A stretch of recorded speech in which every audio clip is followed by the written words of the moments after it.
Assalamualaikum warahmatullahi wabarakatuh. Perkenalkan, nama saya Lia Handayani, NIM saya 2022-11345. Di sini saya akan menyampaikan strategi pendidikan Islam menghadapi kemajuan iptek. Pendidikan di era globalisasi saat ini sedang menghadapi tantangan besar, terutama jika dikaitkan dengan kontribusinya terhadap terbentuknya peradaban dan budaya modern yang relevan dengan perkembangan ilmu pengetahuan dan teknologi atau iptek.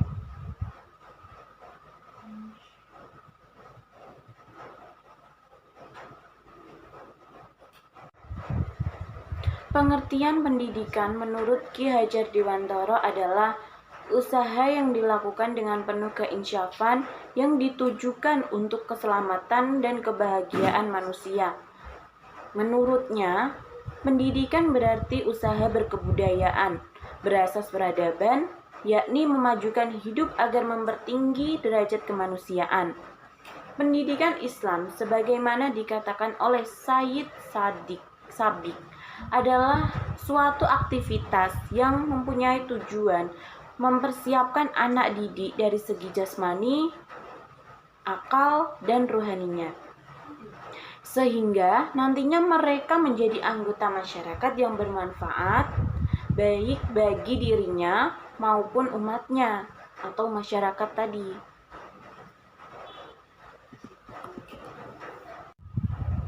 Uraian tentang pendidikan dan pendidikan Islam di atas memberikan gambaran bahwa pendidikan merupakan suatu proses penyiapan generasi muda untuk menjalankan kehidupan dan memenuhi tujuan hidupnya secara lebih efektif dan efisien.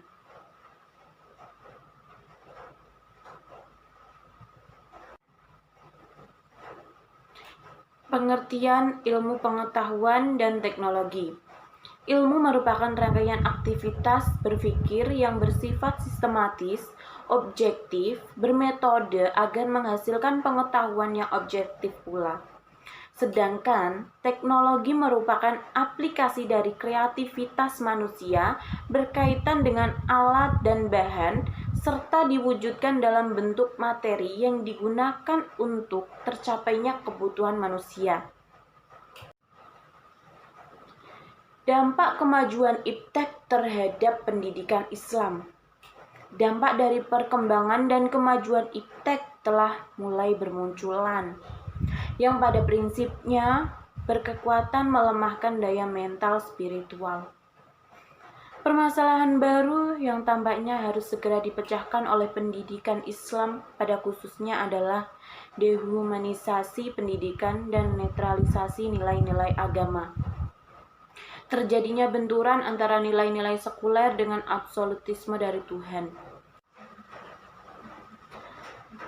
Akibat rentannya pola pikir manusia teknologis yang bersifat pragmatis relativistis menuntut pendidikan Islam.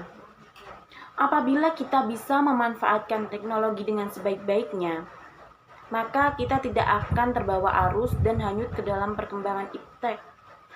Namun, apabila kita tidak dapat memanfaatkan kecanggihan iptek tersebut, maka kita akan terjerumus ke dalam dampak yang negatif. Pendidikan Islam berwawasan iptek. Untuk menghadapi berbagai tantangan dan dampak di atas, maka pendidikan Islam harus mampu untuk meminimalisir dampak negatif dari kemajuan iptek. Khabib Toha berpendapat ada dua strategi pendidikan Islam dalam menghadapi kemajuan iptek, yaitu strategi global dan strategi sektoral. Pertama, strategi global memiliki dua pendekatan, yakni pendekatan sistemik dan proses. Pendekatan sistemik dalam bidang pendidikan, yaitu diperlukan keputusan politik. Alasannya karena negara Indonesia sebagai negara kesatuan, sehingga perlu disusun sistem nasional dalam berbagai bidang, misalnya sistem politik nasional, sistem ekonomi nasional, sistem demokrasi nasional, termasuk juga sistem pendidikan nasional. Pendekatan proses artinya meningkatkan makna sistem pendidikan nasional melalui pendidikan yang berwawasan nilai. Adapun tujuan pendidikan yang berwawasan nilai adalah pendidikan yang sampai pada hakikat ilmu dan teknologi. Praktik pendidikan di Indonesia belum sampai pendidikan yang berwawasan nilai. Pendidikan Islam dapat mengikuti modernisasi serta perkembangan pengetahuan dan teknologi adalah dengan tetap berpegang teguh pada kendali normatif, yaitu Al-Quran dan hadis.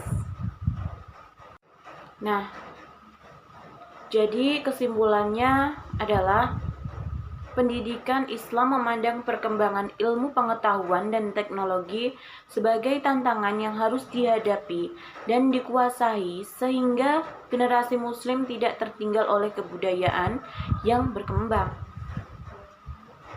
Namun demikian, perlu dipikirkan bagaimana agar perkembangan ilmu pengetahuan dan teknologi tidak terlepas dari nilai-nilai ajaran Islam.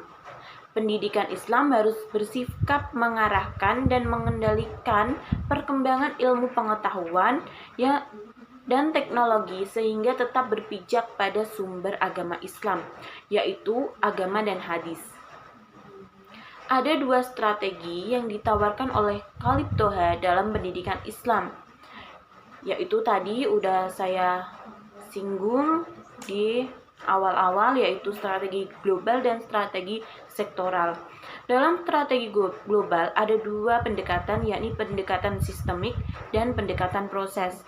Dalam strategi sektoral ada 3 pendekatan yang ditawarkan, yakni islamisasi ilmuwan, islamisasi iptek, serta penguasaan teknologi informasi dan komunikasi.